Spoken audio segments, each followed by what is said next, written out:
Welcome to the Neijiaquan podcast. This is Isaac. This is episode 14.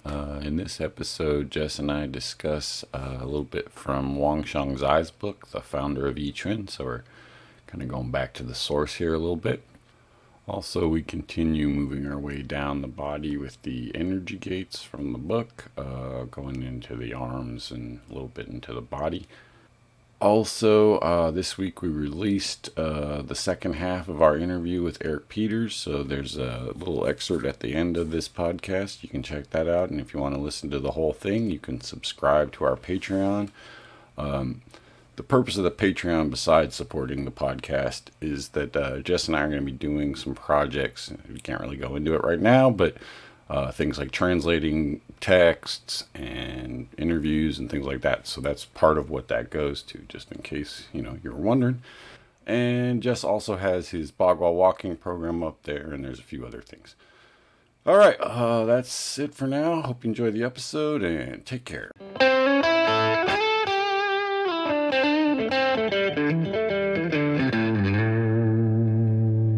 Welcome back to the Neijiaquan podcast with Isaac and Jess.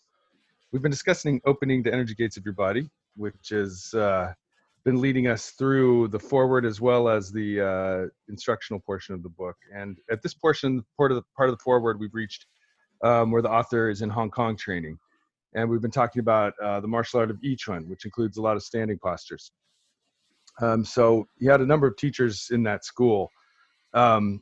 And they were all students of the founder of the school, who's known as Wang Xiangzhai. So we were going to look a little bit at the profile of Master Wang here. Wang Xiangzhai was born in 1886 and died in 1963. He started out at a very early age practicing different martial arts, and at age 14, he began his study of Xing Yichuan under the supervision of the famous master Guo Yunshen. Master Guo chose to focus on teaching the young student standing meditation, Zhanzhuang. For 4 years, the young man was forced to practice standing without asking questions as to the purpose of the practice. The anecdotes tell that when the training took place in wintertime, Master Wang wasn't allowed to leave the position before the ice was melted under his feet. For a young man to go through that kind of training, where the punishment for not obeying was to be beaten up, was on one hand a hard task, and on the other hand, it built up strong discipline. Master Wang developed an exceptionally high level of Xing Yichuan. It is important to understand that standing practice normally was something which was only taught to very close students. And that comes up a couple times where these type of standing postures were actually kind of the indoor training that the disciples and sort of the special students would do, whereas forms out in the park were more for the outdoor and for anybody could come and participate in. So it's interesting that these, seemingly motionless standing practices are actually part of what makes the art special, deep down.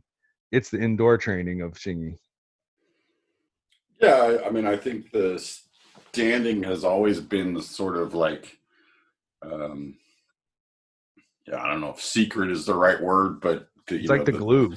It's like the special formula. Every martial art has its own little thing that they do that's kind of their secret formula, if you will. And Xingyi's secret formula is a ton of standing.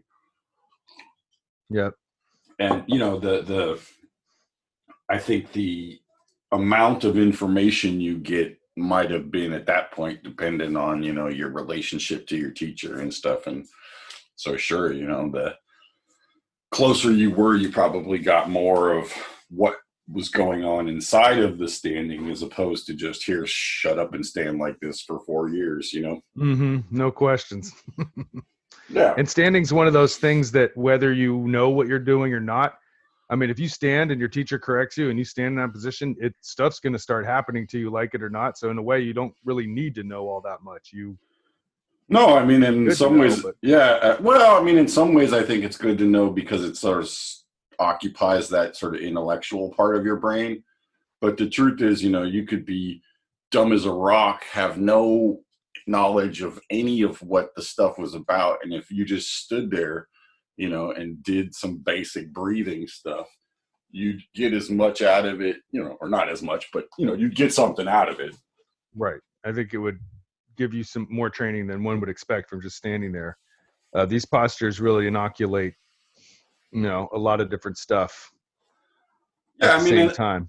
And the the thing with Yichun, in general, is it wasn't strictly Xingyi. I mean, it had influence. I mean, it was Xingyi based, but it had influences from other places, right? So the standing postures, the way it was done, um, was a little bit, different from Xingyi, but it used that same method. It was like, a lighter version of it maybe, but it was still, because it's just easier to stand on two legs than one. And so, it makes it, in some ways that, lightening it up like that, making it easier, allows you to do it for longer. So it gives you an advantage if your goal is to practice standing and you want to practice it for as long as possible, then making it easier on yourself is, advantageous. When you're Right. I think the more classic Xingyi method of Santi is like you didn't have to stand as long because you got more out of it from doing it, because it was a more difficult thing. So it's a trade-off, I think. Sure. Yeah, I mean, that makes sense to me. And if you're going to stand till the ice melts, then you're going to have to switch legs fairly frequently, or I'll stand on two legs for part of that, because that's a long session. That's a long time, yeah. So looking at Master Wang's book, is translated in English as The Correct Path of Yichun, published 1929. I wanted to pull out a few quotes here that pertain to standing. I mean, Chinese martial arts were really happening at that point. I mean, that was sort of the end of a golden era of Chinese martial arts right around then, before the Japanese invasion. Yeah. So what he says here about, taken from the book, Guo Yunshen taught me Xingyi, emphasizing stance work as the first stage of fundamental training. Students have too often been allowed to skip that part of the training, and now it's hardly even seen anymore. Guo was already worried, not that people would not be able to learn it, but that people would not be able to teach it. Guo and I were from the same town, and our bond was that between an old man and a young man. He taught me in the first place because he considered me intelligent, and then when on his deathbed, still showing the height of skill, he tirelessly encouraged me to maintain serious training. So it sounds like he learned from Guo Yunshen at the end of Master Guo's life. Yeah, I think it's sort of that classic, it's like Bruce with Leo or Leo with Mogwai. I mean, it happens all the time where you get the old guys finally ready to just say fuck it and teach it all to somebody, and now. Yeah, because he knows he's got a limited time left. So it's right. I mean, he did go 4 years just standing there, so I suppose he's earned his place at that point. Yeah, and I think there's also a sense of, okay, I want to, impart the knowledge to this person, but I really want to focus on what's important, not what's, if you will, pretty, So like not focusing on forms as much as internals, focusing on improving the art as opposed to expanding on technique, and I think that like that seems to be a thing as these guys get older, that it's like, okay, I'm going to focus less on, fighting techniques and physical forms and take what forms the person has and just, make them better, right? Go to the essence of it. So what he says here is, if you seek a marvelous fighting ability, you will have to use stance work, and the transformation of strength is the place to start. By such means, weakness will be transformed into strength, and clumsiness will be transformed into nimbleness. Students of Zen begin with disciplined behavior, then become expert.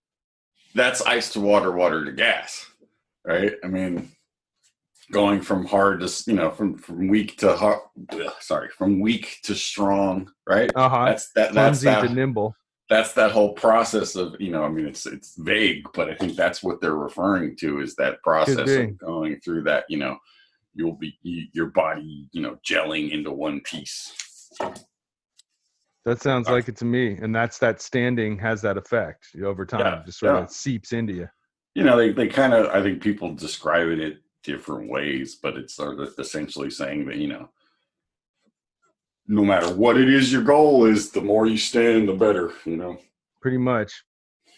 So just to complete that paragraph, students of Zen begin with disciplined behavior, then become experts in wisdom, realize the origin of mind, awaken to the reality of emptiness, and then are at last able to discover the way. Meditation is like this, and so are martial arts. So he compares the path of, meditation as first you just start off you just use discipline to work your way from wisdom to mind to emptiness. Same way martial arts, you learn the techniques, learn the stances, and then as time goes on, it becomes more and more unified. Right. And then at last they discover the way, or Tao. And he was a Buddhist, so there was that bit of the the Buddhist stuff about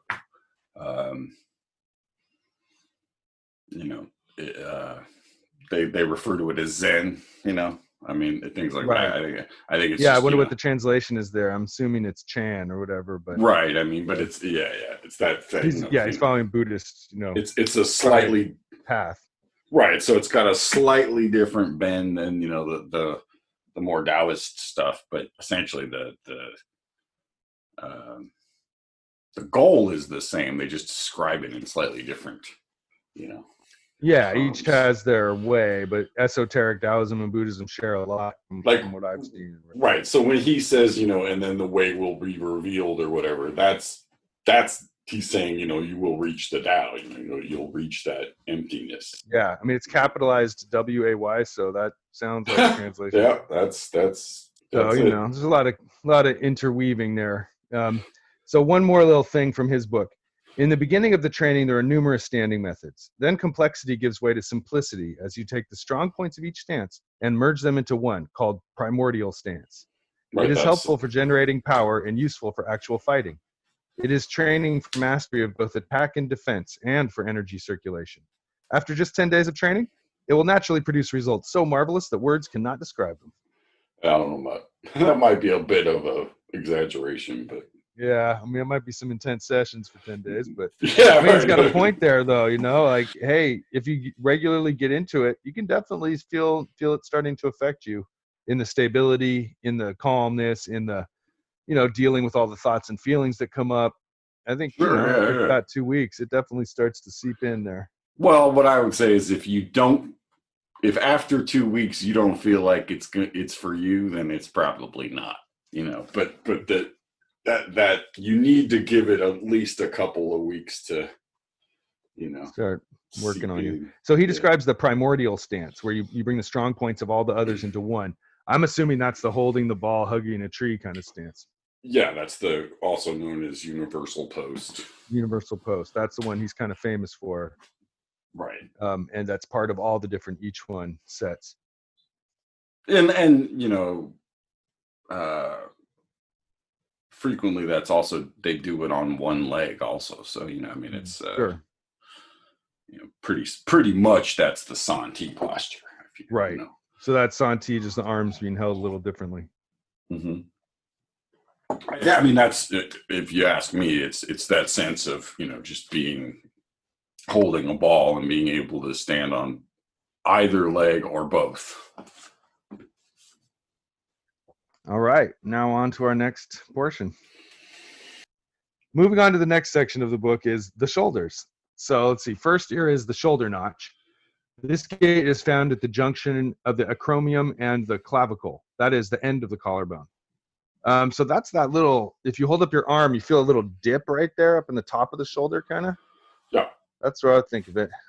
A lot of times people, they go too low with it, and they kind of poke on the chest. It's higher up. It's sort of like right underneath the, where the bone is there in the collarbone. So it's like, it's not the big squishy part of, that's just your, your chest or whatever, but it's up closer to your collarbone. So it's under the collarbone or above it? It's under it, but it's closer to the collarbone. It's not down by your nipple. Okay. So then the next one is the armpit. This gait is the center of the armpit, inside the body, about 1/3 the distance from the skin of the armpit to the shoulder notch. So that's underneath sort of the shoulder's nest. Mm-hmm. It's the center of the armpit. So it's the first of the points that's actually not innate. It's anatomically, it's just inside a bunch of flesh. It's not like a socket of its own. It's not the joint, right?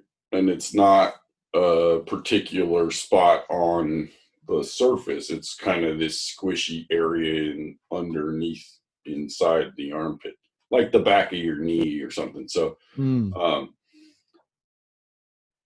it's the one sort of, if you flap your arm like you're trying to squeeze something with your arm against your Armpit, body. Um, it's in there, so it's where you have to kind of feel, because most of the gates are at an intersection of a joint or on a specific spot, but these cavities are kind of amorphous little gushy areas, and um, they carry a lot of weight, uh, energetically. So that's why it's one of those big ones. So speaking of big ones, the next is the shoulder's nest. And that one is a big part of opening the energy gates. It's part of the, the 4 points, they would call it, from the quad and the shoulder's That's nest. right. So the shoulder's nest, that's the lower one on your shoulder, where if you kind of push in, you'll feel a big squishy spot. So I've always felt that, like, if I extend my arm and also press with my fingertips into the front of my shoulder, I can sort of locate a little soft spot there. Right. That's where the shoulder's nest is. Yeah, that's separate from that little one up top. That first one. Mm-hmm. Mm-hmm. And then on the front of your shoulder blade is the center of the shoulder blade. That's another one that is so it's sort of on the inside of the shoulder blade. The anterior part of the shoulder blade. Right. Not the posterior. So from behind, you'd have to drill through to reach this point on the other side of the bone. Exactly. You cannot touch this with your hands. Right. That one is untouchable. You can touch the one on the back, but you can't touch that front one. So the next section is the arms. We begin with the elbow joint.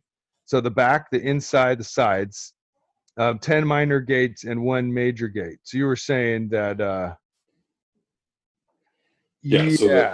So there's one on either side of it. There's one in the center, and then there's one sort of top and bottom. How do you describe? You describe those 4 as a box, kind of. Well, there's 8 that make a box. Right. So there's the 8. Right. Then there's 2 on either side and 1 in the middle, making a total of 11. Good Lord. Yeah.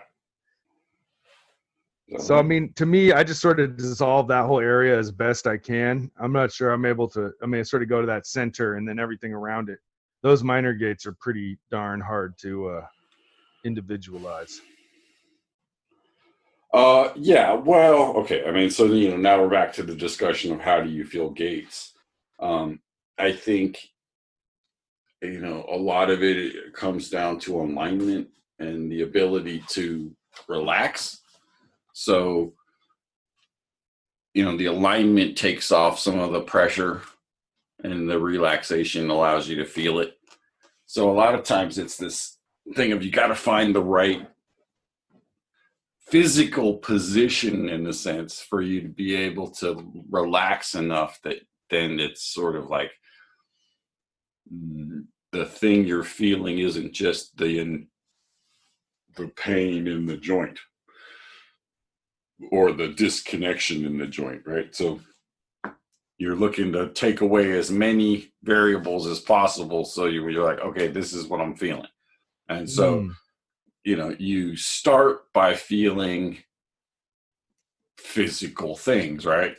You can feel the muscles, and that's kind of what the earlier stages of the standing are about, right? So if you've spent 6 months doing the scanning and the sort of just general dissolving but not doing specific gates, you should have no problem feeling a spot, a particular gate. I think that's one of the things that people sometimes jump into it a little soon, and it's hard to you're trying to do